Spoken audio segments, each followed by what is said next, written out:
Yo, what's up? maa ngi leen di nuyu sama gars yi di jaar ñëw comme ni ma leen ko waxee rek chaque fois di bëgg di def si benn intervention di ko jagleel ñi nga xamante ne peut-être amuñu possibilité mën a wax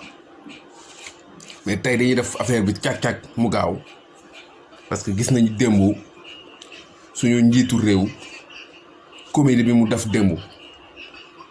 muy conseil ministère de l'emploi de réinsertion xawma de la jeunesse mais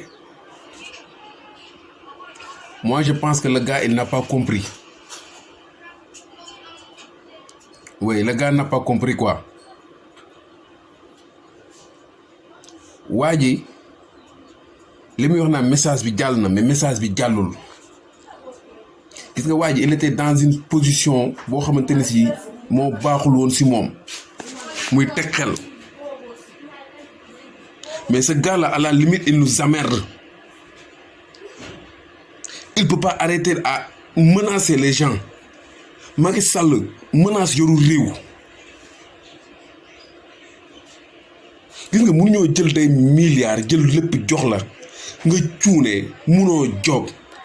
taxewoo aayoo nga dem ba finalement nga yaakaar ne répression ak jaay doole ak menace mooy yor réew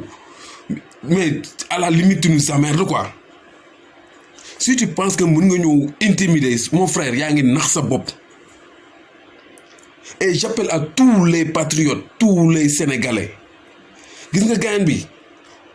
li Ousmane Sonko wax mooy li am gaañ bi xamul ay diisoo ay waxtaan kii li mu xam mooy jóg taxaw jàkkaarloo moom mais c'est quoi ces trucs là lan mooy li mooy lan yow yaa ngi ñu ngi la jox pour nga job 9 ans dafoo fi dara si jeunesse bi nga war a jàkkaarloo booy war a wax ak ñoom. Le message que tu as dit da nga ne comprendre nga mais tu n'as pas compris yow les mots de menace yow haine bi nekk sa dënn bi actuellement mënoo ko sax nëbbu quoi mënoo sax nëbbu sa haine yow c'est quoi yow foo war a ñëwee tey ji rectifier parce que là ça montre que da nga échec nga ñëw war a wax ak nit ñi sa campagne déguisée bi. dajale booy sax ñoo amul woon droit nekk fa naan dañ lay tàccoog di la wax leen waruñu la woon tàccu yow booy dañu waroon toog fa seen kanam jàkkaarloo yow wan la ne yow mii li ngay wax nii ñu ngi lay taxaw di la xaar ñu ngi taxaw si buntu bi di la xaar 3 ans yi amul lu ñu siy taxaw naan da ngay jéem a may lenn lu ñu lay tàccu wala nangam da nga siy def lu leer naññ booy waruñoo fa nekk sax di la tàccu. ngay nekk foofu di am yaakaar bay commencer di génne sa inde di yuuxu ci kaw nit ñi ay li fi amoon dara li fi am tey yow la Sénégal mus sa egsi fii parce que dañ la jox lépp bi ñuy wàcce Ablaye Wade la dàq liggéey moo la dàq muñ moo la ëpp xam-xam bañ koy wàccee mënoon nañ ko fee bàyyi mu continuer joobam mais dañ ko wàccee teg la fi pour nga ñëw changer lu bëri nga ñëw dof say affaire booy wàcc si terrain bi ngay nekk fii di kii te alors yéen li ngeen def malversation ngeen di def tey ngeen jiiñ ko Ousmane Sonko bu leen arrangé bu subaa ngeen di Ousmane Sonko jeunesse bi ñoo mer kan la si ñi dee yëpp yow yaay responsable bi parce que yaa fi ñëw la yow la ñu jox suñu nguur nga ñëw dafoo fi tous booy wàcc si terrain bi arrête de accuser Ousmane Sonko amul lenn lu mu si def lépp yow la mais arrêtez sa haine mënoo ko nëbbu nëbbal sa haine mais lii lan la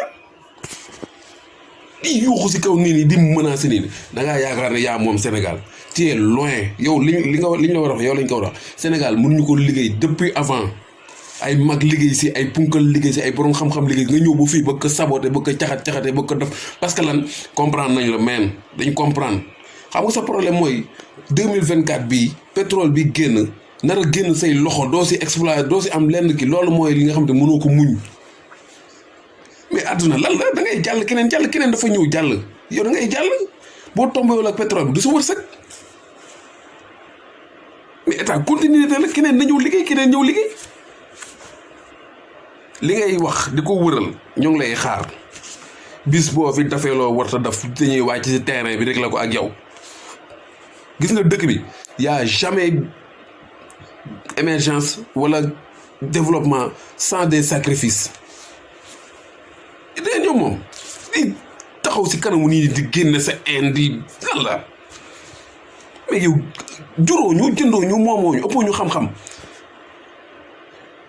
dañ la tànn si sur les 17 millions sénégalais dañ la see tànn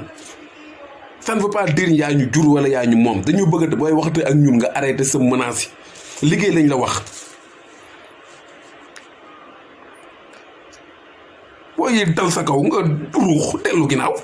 doo ko nangu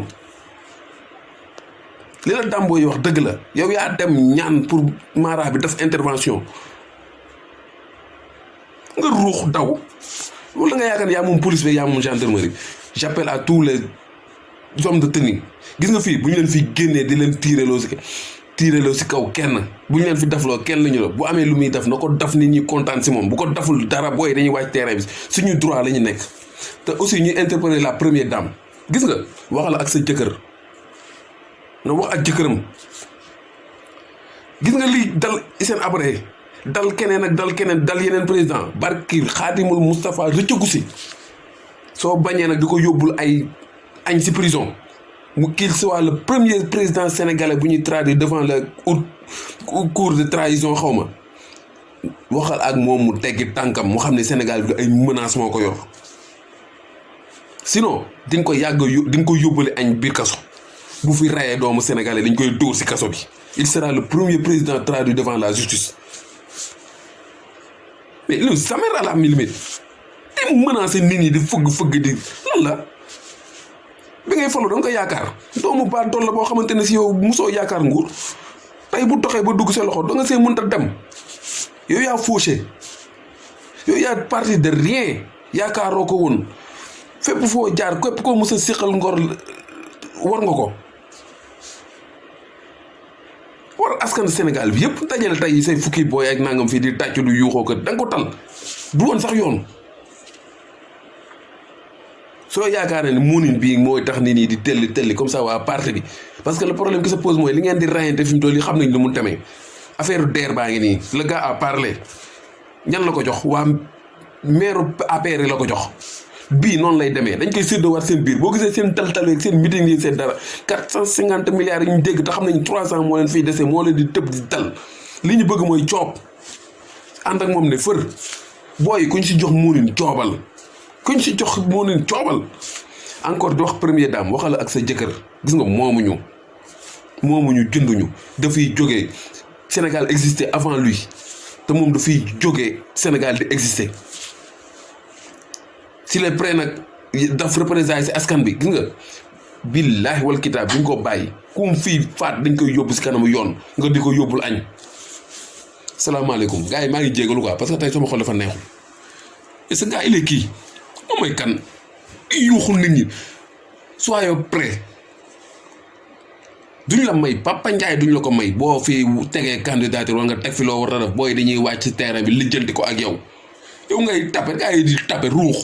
booy yi dal seen kaw ngeen ruux doon ko mën da ngeen a échec booy yi tegal leen lu dëgër këcc ngeen ruux il faut les accepter gis nga